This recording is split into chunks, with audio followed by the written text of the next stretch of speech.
Hello and welcome. My name is Aaron, and this will hopefully be the first in a series of tutorial videos about using QGIS.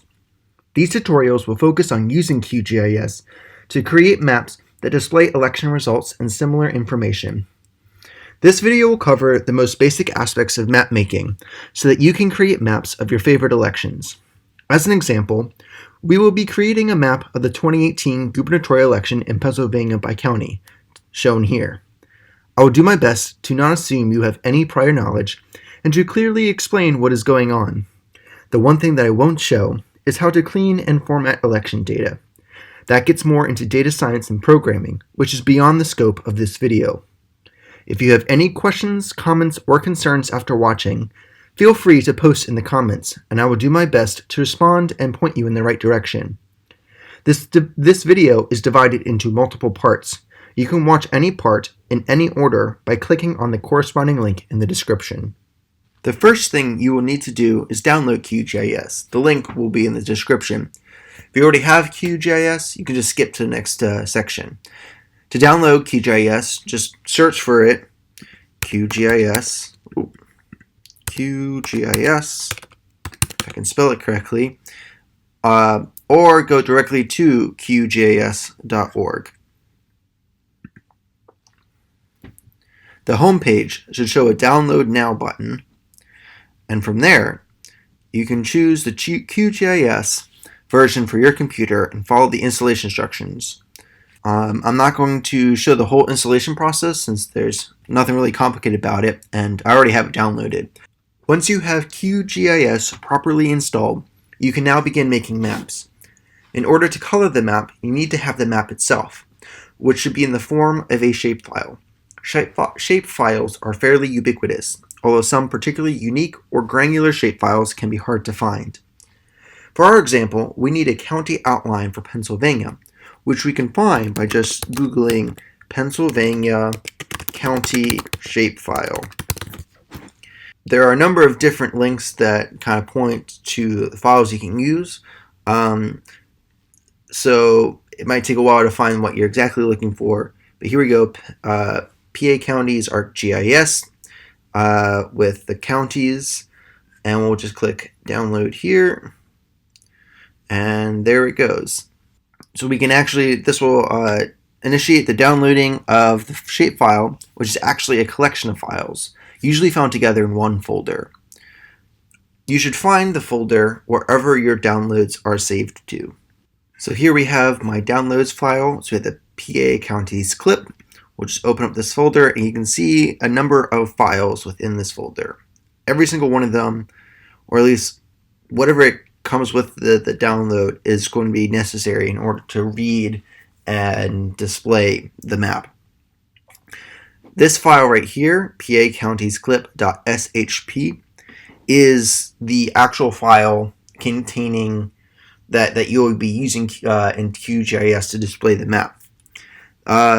It's important that all of these files here have the exact same name, so that way when QGIS looks for the different files to display the data, it knows it can actually be able to find those files because that's what it assumes. Beyond the SHP file, the DBF file here is also very useful. The DBF file is a database containing the field data for the shapefile. You should be able to open the DBF file in any database processor like Excel. So that's not currently what we have. So we'll just go all applications, scroll down to get to Microsoft Excel. So here we have the file. So each column in this file is called a field, and references to field within QGIS refer to the data in each column. And go there, that's much better. So in this shapefile, you can see these different fields. We have state FP, county NS, but this one here is going to be pretty important. The U.S. government organizes each county by what state they're in and then a specific number. So the state of Pennsylvania has the code of 42, and then each county, for example, Clarion County in Pennsylvania, is 031. So altogether, it's 42031, and it refers specifically to Clarion County. So it's important to look at the DBF file before you open up the map, so that way you can get a sense of what kind of data the shapefile contains and what kind of things you can reference when it comes to displaying data. Because when you're making a map, you'll be comparing external data to this file. So it's important that there's a field which can serve as a unique identifier for the given shapefile. So in this instance, we can use this FIPS code. The numbers will be fairly unique and able to kind of match with your data. So now that we have everything prepared, we can begin to work in the QGIS application. There are 4 main areas in QGIS. We have this toolbar at the top, the sidebar marked Browser, another sidebar marked Layers, and this big space in the middle, which I'll call the canvas. We're going to start with the canvas. This is where all the visuals will be. What you see there is what you'll see when you export a map. The canvas has zooming capabilities, where you can either use a scrolling function on your mouse or a trackpad, or the zooming buttons in the toolbar. So you can click the button here and zoom in. We don't have anything there, but once we do, you'll be able to see how we can zoom in and out. Next, we have the Layers sidebar. This will contain all the files you want to use for the particular project or map. Shapefiles will have toggle buttons that will allow you to show or hide them on the canvas. From here, you can also change the properties of the shapefile for the current project. I'll get more into that later. Above the layers is Browser. This is where you can access the files stored in your computer. There is a section called Home, and that should point you to your directory. And from there, you can kind of choose any file you want and load it into Layers. Finally, the toolbar contains a number of buttons that could be useful for helping with your project. So now we are going to begin with our map. The first thing we need is the shapefile. I have the shapefile right here. So I put it into this folder called PA.gov with the data and the shapefile. As you can see, whereas before there was a number of files in the PA counties clip folder, now it's just you're only allowed to open up the SHP file. So you can either click this button here to add the selected layer, or you can double click and it'll pop up in your layers. And here you can see the outline of Pennsylvania with all the counties. If you can't see the file, you can right click on the layer and hit zoom to layer, and it'll move your view over the file. So next we want to bring in the data for each county. So here's the PA.gov data. So again, you can either add to layer, click the button, or double click, and there it appears in our layers area. One thing you might notice is that this map of Pennsylvania looks a little weird. It's a little bit wider than you might expect, or shorter than you might expect. How these things look depends upon what kind of projection you use.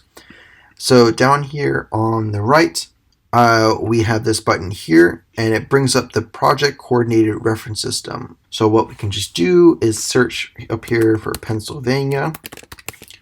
And you can see there's a number of them here. Probably want to choose the FTUS, and then you can either choose south or north. I think I'll just choose south here, hit OK. And now Pennsylvania looks like you might expect it to look.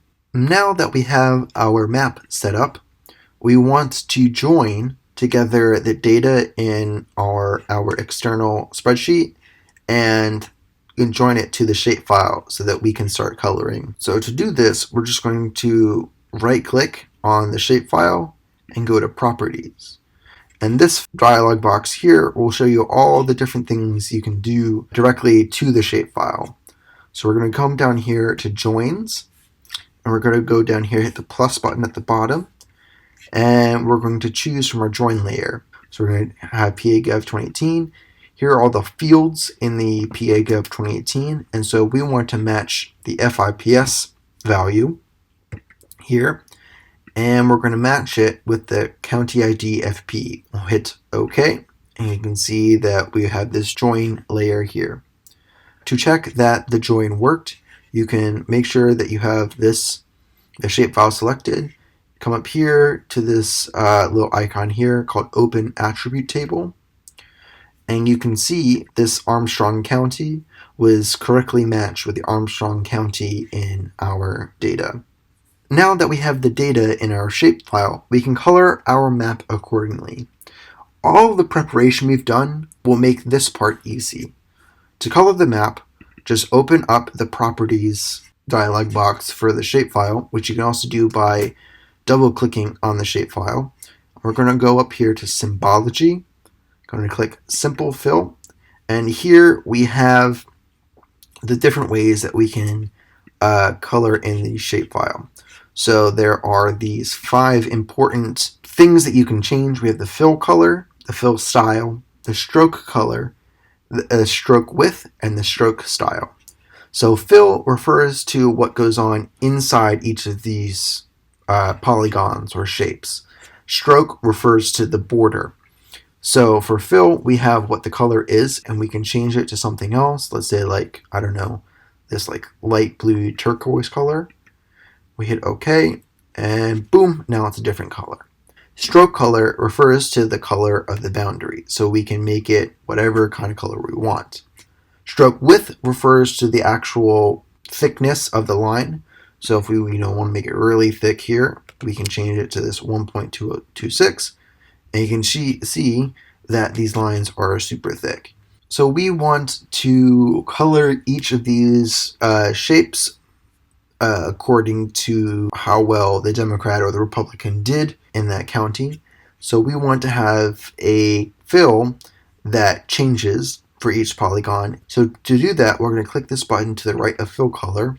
You'll go down to edit. We're going to enter an expression that tells QGIS that given a certain data input, it should color it a certain way. So what we're going to do is we want to use what's called the ramp color method function here, which is going to go through each county, each polygon, and change the color based on a given value. We're going to choose the color scheme we want now, and there's a bunch of color schemes already in QGIS, and maybe in a later video I'll talk about how you can kind of make your own color schemes. But for now, we're going to do this one, RD, or R lowercase d, uppercase B, lowercase u, kind of shortened for red, blue.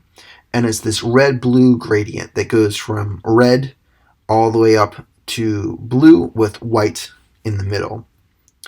Now we want to input our data. We want to use something called the scale linear function. And we are then going to find the margin value here. So what we're going to do is we're going to scale this so that I'm going to choose from negative 0.25 to 0.25. What we're going to do is say that if the margin is less than negative 2.5, then it'll all be the same color. And if it's greater than 2.5, it's going to all be the same color. Now this color scheme is actually scaled from a value of 0 to 1. So we're going to put from 0 to 1 here as our end. This is all we're going to need, so we're just going to close the ramp color function. So we're going to click OK. You can see that now it's highlighted yellow, which means it's working. So then we'll hit OK. And so there you go. Here is the map. So now that we have our map made, we're going to want to save it. So one thing you can quickly do is you go to Project, Import, Export Map to Image. It'll just take this kind of canvas, whatever your view is, and put it in an image, which is a quick and easy way to get the image out, and you can kind of do whatever you want. If you want to make it a little bit more professional, a little more fancy, you can choose these layouts. So we'll click New Print Layout. We're going to name it This is for the layout, not for the image, so it can kind of be whatever you want, but usually they'll be the same, so we'll put PA-Gov 18. And it brings up this new view. This is our canvas, so anything on this white boundary, when we export it, will be in the image. These are the different items that we'll be including, and then these are the different buttons that we can use to modify things. So the first thing we want to do is to add a new map to the layout. Drag, you can see this will be the outline of our map. Oh, there it is. So I'm going to align it here. And you can, if you click this button here, move item content, you can move it within here. So we're going to make this probably kind of down here. We'll zoom in a little bit. So we'll go down to here. All right, let's go even further. One. There we go. Nice. Now we're going to want to add a title, so we'll choose a text box here. So we'll get rid of that and we'll say PA Gov 2018.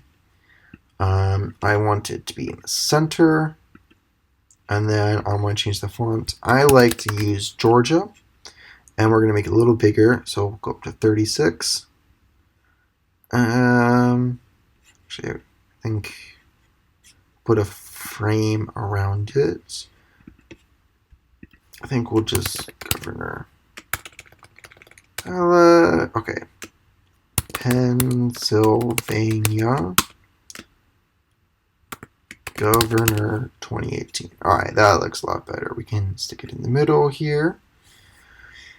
And then I think we'll just keep it this. I'm going to add a signature, so that way if you share it, everyone will know who it is. So we'll put my name, Aaron Moriak, and then my Twitter handle. And we'll do kind of the same thing, center, but we won't frame it. Just to keep it consistent, we'll make sure it's Georgia. Cool. Just like that. And there you go. So we're going to come up here to this button, export as image, and it'll bring up a dialog box so that you can save this as an image wherever you want, and you can utilize it anywhere else. So now we have our map. That should be it. Thank you for watching this video. If you have any questions, comments, concerns, please let me know in the comments, and I will try to get back to you as soon as possible. I hope you enjoyed, and hopefully I will produce more videos about QGIS, looking at more intricate ways like color schemes, different mapping techniques, different things like that.